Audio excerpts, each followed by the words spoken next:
What this brings us to then is it brings us to a point where we realize that these systems, like planets,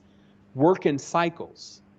So if the big argument is what came first, the chicken or the egg, because that's actually what it starts boiling down to after a while, in the first thought of your consciousness, what you have that came first is an androgen. And in its coming into physical reality, it still can be perceived more as a female because it has a womb. And that's how we started to associate the first androgen with being primarily female, but also containing a male component, having the ability to generate on its own, which they call parthogenic or parthenogenesis. So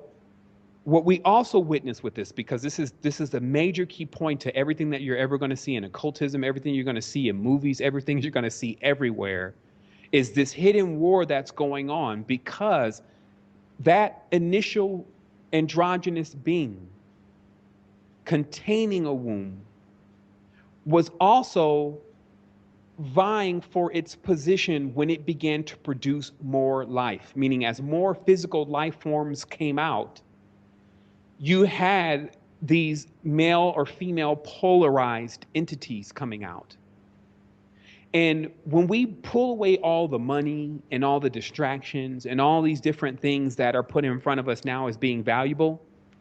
when you're talking now, you're ancient now you're up there's writing on the wall, hieroglyphs, there's big pyramids, there's, folks floating around, there's vimanas, there's Dorje rods. When you put yourself back in that setting, the only thing that's really of power is having the ability to continuously come into these realms.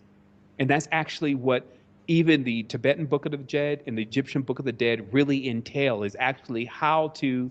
maintain a body in the spirit, in the physical reality forever.